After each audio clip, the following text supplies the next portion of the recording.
Come with me, if you will, on a journey. We shall leave the ground behind, not with a sudden rush, but with a gentle lift. Imagine a quiet ascent, rising slowly, peacefully into the cool morning air.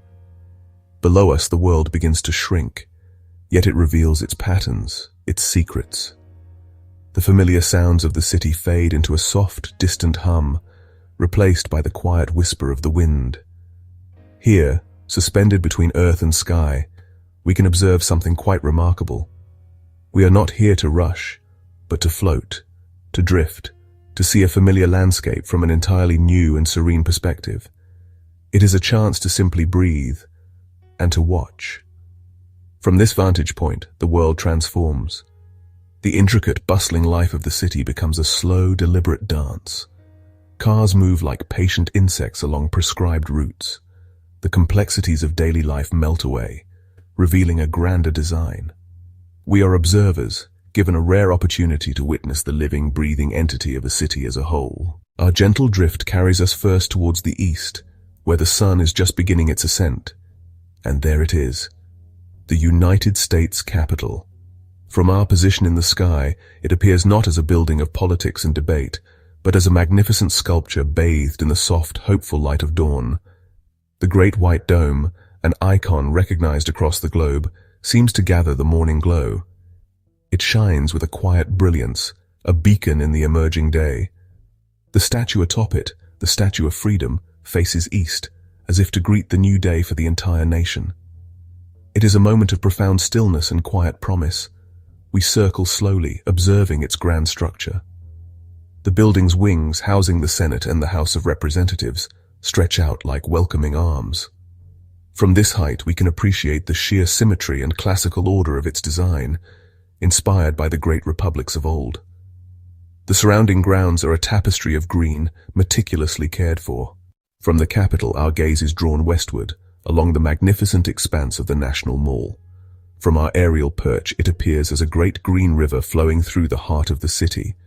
This is no accident of geography. It is a masterpiece of landscape design, a vast public space intended to be the nation's front yard. It stretches for over 2 miles, a ribbon of life connecting the legislative branch of government with a monument to its first leader and a temple to its savior. We can see the various Smithsonian museums lining its northern and southern edges. From this height, they look like ornate chests, each holding priceless treasures of art, history, and scientific discovery. The pathways crisscross the lawns like gentle tributaries, guiding the flow of people. This long corridor of green is more than just a park. It is a stage. It has been the setting for some of the most pivotal moments in the nation's history.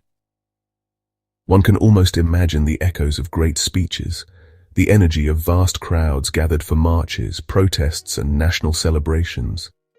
The shimmering water of the Capitol reflecting pool mirrors the sky and the great dome. Shifting our gaze slightly to the north, nestled within its own verdant oasis, we find the White House. From the air, its most striking feature is not its political power, but its surprising intimacy. Compared to the grand scale of the Capitol or the monuments, it appears almost as a stately country home, surrounded by lush gardens and ancient trees. It is a place of human scale, a reminder that behind the immense power of the presidency, it is also a home. The iconic north and south porticos are clearly visible, elegant and symmetrical, offering a sense of classical grace and dignity. The surrounding grounds, meticulously landscaped, are a vital part of its character. To the south, the expansive South Lawn rolls gently down towards the Ellipse and the National Mall. It is a private park in the heart of the city, a space for both official ceremonies and quiet family moments. We can see the famous Rose Garden and the Jacqueline Kennedy Garden, small, intricate spaces of color and life. The history of this building is palpable, even from a distance. It is the oldest public building in Washington, D.C., and has been the residence of every U.S. president since John Adams. Now, our gentle journey brings us to the most prominent feature of the city's skyline, the Washington Monument. It rises from the earth with a simple, clean, and undeniable authority. From our aerial perspective, we are almost level with its peak, and the view is, well, extraordinary. It is a pure and unadorned obelisk, a form ancient and timeless. It does not demand attention with ornate decoration. It commands it with its sheer height and elegant simplicity. As the morning sun climbs higher, one side of the monument is cast in brilliant white light, while the other remains in soft, cool shadow, emphasizing its sharp, clean lines. We can see the subtle change in color about a third of the way up, a faint line marking where construction paused for nearly 2 decades. The monument is not just a tribute to one man, but a testament to the resilience of the nation he helped to create. At its base, a circle of 50 American flags ripples gently in the breeze, one for each state, reinforcing the idea of unity. Looking down from its peak, the city's grand plan is laid bare. The monument acts as a central hub, the point from which the city's major axes radiate. Our flight path now carries us to the western end of the National Mall, where we behold a structure of solemn and moving beauty, the Lincoln Memorial. From the sky, it resembles a classical Greek temple, a place of reverence and contemplation. Its gleaming white marble, sourced from different parts of the country, symbolizes a nation brought back together. The 36 imposing Doric columns that encircle the structure represent the 36 states in the Union at the time of Lincoln's death. It is a powerful architectural metaphor for the unified nation that he fought so hard to preserve. We drift over the top, affording us a unique view that few ever see. We can look down past the columns and into the cool, shaded interior where the great seated statue of Abraham Lincoln resides. Even from this height, one can sense its immense, somber presence. The memorial's relationship with its surroundings is strikingly clear. It sits at the edge of the Potomac River, a gateway to the city from the west.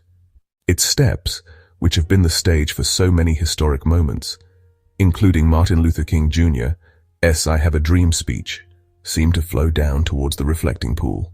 The pool in turn acts as a magnificent mirror. Leaving the monumental core, we drift towards the west, over the gentle, flowing waters of the Potomac River. This great waterway is the city's lifeblood, the very reason for its location. From our vantage point, it is a wide, shimmering ribbon of silver and blue, snaking its way through the landscape. Its surface reflects the color of the sky, changing from moment to moment.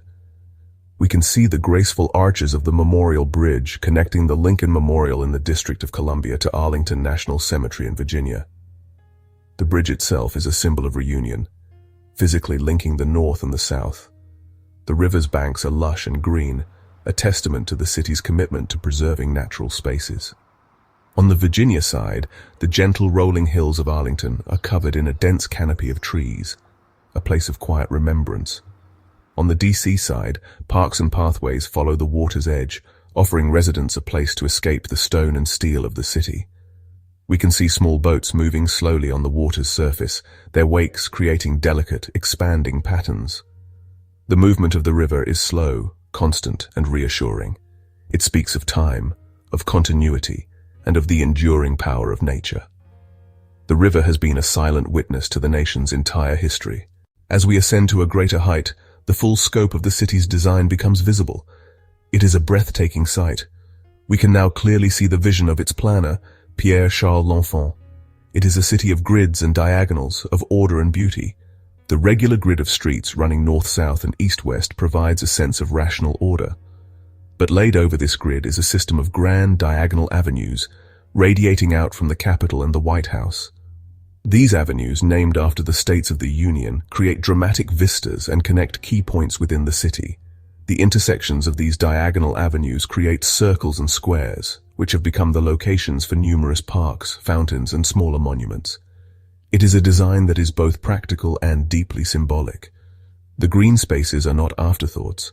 They are integral to the design, ensuring that nature is woven into the very fabric of the city. The sheer amount of green space is remarkable. From this height, Washington, D.C. appears as much a forest as it does a city. Rock Creek Park, a vast expanse of wild woodland, cuts a deep green valley through the northern part of the city. It is a capital that understands the importance of balancing the built environment with the natural world. Our journey, which began with the first light of dawn, now draws to a close as dusk begins to settle over the city. The light changes once more, becoming soft and ethereal, The harsh shadows of midday have disappeared, replaced by a gentle, all-encompassing glow. Below us, the city begins to light up. The streetlights trace the grid and the great avenues in lines of gold. The monuments, now illuminated by carefully placed floodlights, take on a new, dramatic character. The Washington Monument becomes a luminous needle against the darkening sky. The Capitol dome glows with a soft, internal warmth. The Lincoln Memorial, bathed in light, appears as a sacred temple, its white marble seeming to float in the darkness.